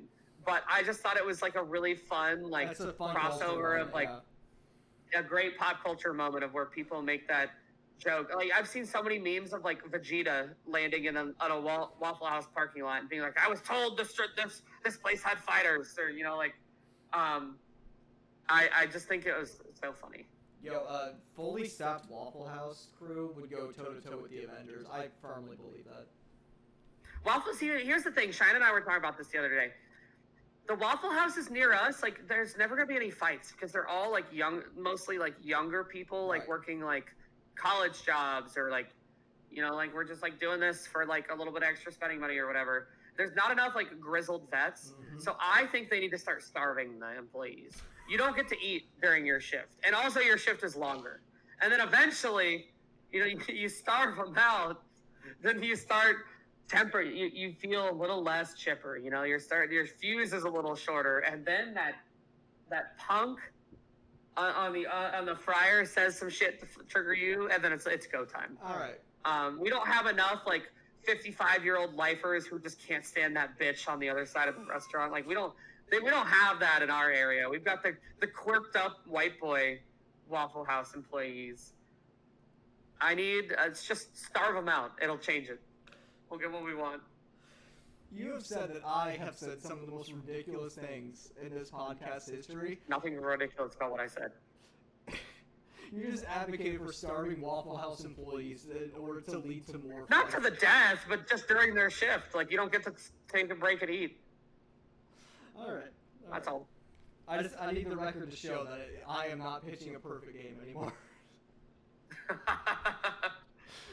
Alrighty, my last one here is actually having to do with my living situation here. This is the last podcast I will be performing from this apartment.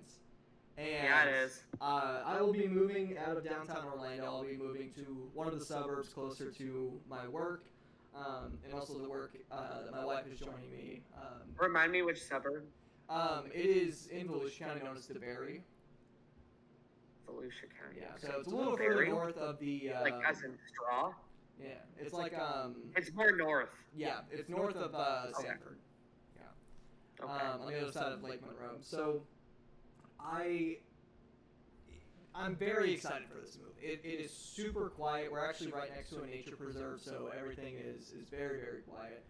And we're going to have more space for the puppy to run around. He's going to have a yard that he is going to be able to go outside, and a huge walking path we can take him around on every single day.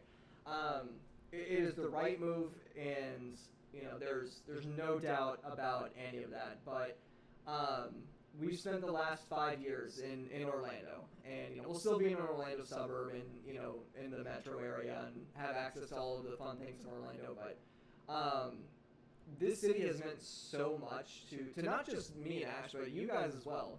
We have some incredible memories, with us living in this area. So, I just wanted to take a moment to say, goodbye to the city of Orlando, and it's just such a cool, I think, misunderstood place. Everyone assumes it's a theme park place. Everyone assumes it's only about that, but there's just so many things that you can do here. The food is phenomenal. We have the best time. And before we moved here, we were coming out of a really, really tough time in our life, really dark time mentally, and I was done with my career at that point. I didn't want to do it anymore, and moving to this city has been, I think, the best decision outside of buying Oreo I think that Ash and I have ever made, because I don't know, I feel like this was the first place I ever lived that truly felt like home, that felt like I could be exactly who I wanted to be in this space. Gonna miss being able to walk to Magic games, having parades literally outside our apartment complex, and we're literally a stone's throw away from the place that you proposed to your now life, and just so many cool things that I'm gonna miss very, very much about living here, and I'm very happy to still have access to it, but it's gonna be different. It's going to be a different phase of our life that we're moving into. Yeah, it's hard, it's hard to leave someplace that you call home that means so much to you. Even if you can always come back, right? It's always there. And that you're not even going that far, obviously, but it's just, there's something so exciting. Obviously, it's easy to be excited about a new place and the new possibility, but there's just something deeply sad and different about leaving behind a place that means so much to you. And it doesn't make it the wrong move. It doesn't mean that you shouldn't still move forward, but it's okay to be excited about the change and also sad about the change. I completely forgot too. We spent a few minutes in this apartment together with your bachelor party that we had after we went to the Pride game. We did very briefly. Had an awesome weekend doing all the fun stuff around here, and just guys being dudes in the best way, not in the toxic masculinity way. Cause, a lot of guys being dudes. None of the men in your wedding party were toxic masculine dudes. They were all just awesome guys. And on a side note, I really, completely separate conversation here, tangent, but I've really appreciated how supportive everyone in your wedding party on both the bride and groom side have been to each other in the years since you guys have gotten married. I posted an anniversary post, and Ashley commented on it, and just Sasha likes my stuff all the time. It's just cool to see how we're all still kind of supporting each other that way. It's really cool. Yeah, I always love that, of you don't really know each other, but you both know how important you are to people that you love, and I think that's really cool. Yeah, it's one of those. All right, well, Jesse, Oh, sorry. No, you. It's just one of those things that, like, clearly, you know, I trust your judgments. If they're in your life, they're good people, and that's the only endorsement I need. Yeah, I'm a pretty good judge of character. So. I mean, you did a podcast with me. And... I didn't say always perfect. I just said pretty good. You know. Well, my final takeout is actually kind of, I guess, the real only take that I have, other than just like things that I wanted to talk about. So maybe I just misused the segment. But if you are not a college softball person, I deeply encourage you to watch the Women's College World Series this weekend. I've obviously, it's a good run. If you've made it this far, you can tell that I've been watching it the whole time because Alabama was playing. I've got Nebraska, Arkansas in the background here. It's 2-0 Arkansas, top of third. But baseball, a lot of people love baseball, and then there are some people who are like, I just can't get into baseball. Like, it's too long, it's slow, you know, all this and that.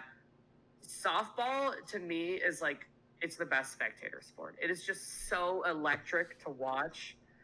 The action is fast. The players are intensely passionate, both for plays that they make and for each other especially, and it's just such high level, and like it's one of those sports where it's like every time you think somebody possibly couldn't rise to a moment because it's just like so insane, they just do. Like Alabama, for example, went up 1-0, gave up 2 home runs, was down 3-1, hit an extremely clutch like 2-out home run to tie the game, and then hit an even more clutch 3-run home run to win the game in the bottom of the 6th inning, then pitched to the top of the 7th and got out of there with a win. Like, it's just like, there's just no sport like softball. It's just so entertaining. It's so fun. I implore you, this is the best softball. These are 8 really good, these are 7 really good teams in Mississippi State that are left in Oklahoma City. And it's just like, truly, that's the stuff around it. It moves quick. It's fast. So if you're like, I don't know if I can watch like baseball or softball on TV, it's fast. It's electric. And in OKC, they have what is one of my favorite traditions in sports, which is when a girl hits a home run, the event staff will go track that ball down and give it to their parents. That's awesome. Which I think is just one of the coolest traditions of like, hey, your daughter just mashed this home run. Here you go.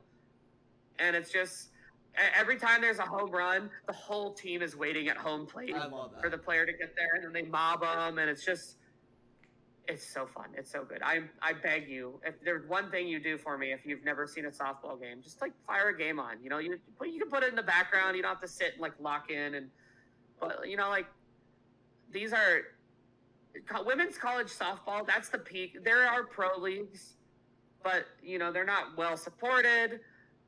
It's just like not really always a viable career path for these women. So this is truly like this is really the true top level of softball. And I think it's so good. And these girls, they want to win for these schools so bad and for their teammates, and it's amazing. Watch some softball. Yeah, you know, you don't have to convince me. Any baseball, softball, I'll even consider banana ball variants.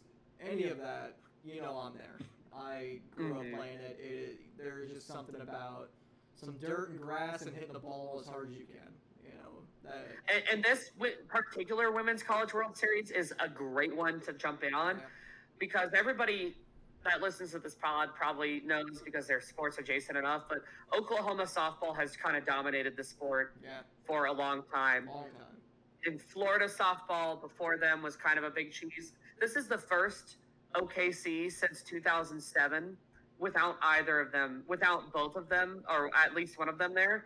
And it's the first 20 years Women's College World Series since 2015 without Oklahoma there. Now, Oklahoma hasn't won every single year. Right, Last year, Texas won. Oklahoma didn't even play for the championship. But there's a couple schools in here that have never won a national title in this sport. There's actually only, I think, 3 schools that have, or 2.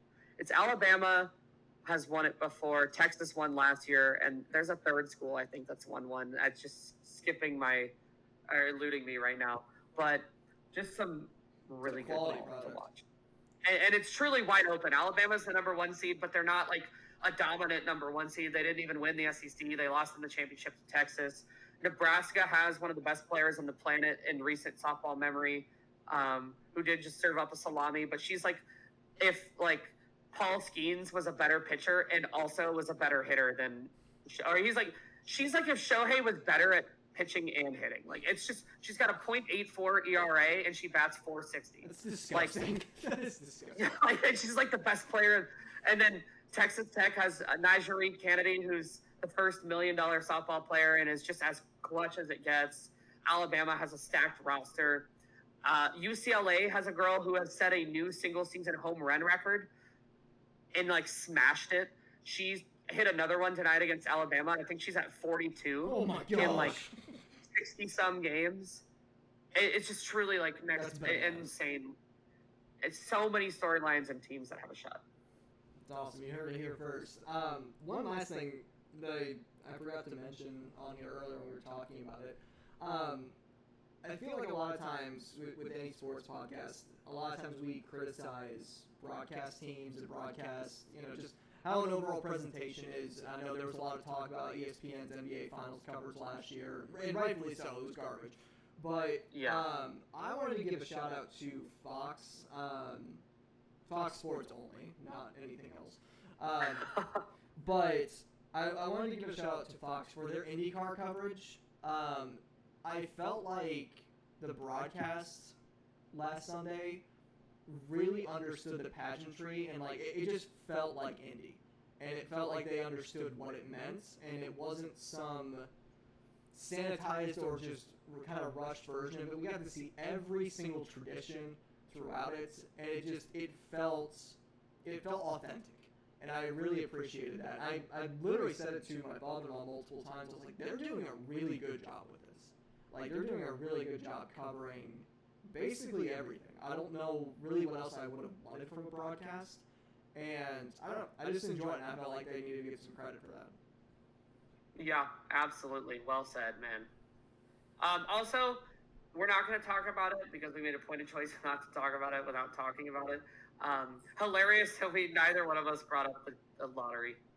Yep. There's no point. Nothing to say. I feel like we did all our talking before, and we'll just live with the results.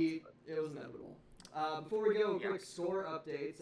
15-0 run by the Spurs has put them up 23 points in the third quarter. So all signs are pointing towards the Game 7 right now. So I am excited to see what's on the other end for... I also had that tab on my computer, but honestly, I hadn't looked in a long time. I forgot it was going on because softball started. That's how fun it is, folks. Game 6 of the Western Conference Finals, and I forgot because softball. Softball.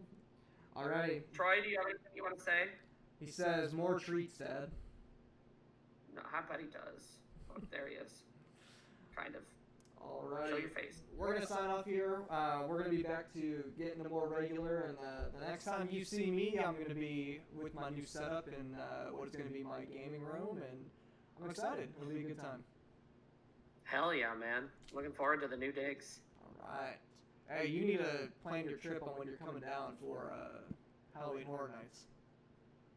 Yeah, I bet we'll see you. Well, I'll see you sooner than later because I'll be there for Allie's wedding, but I bet we'll make a trip up there sooner than or over there sooner than you think. Sounds good. All right, it's been the Spillin' Pod. We will see you guys next time.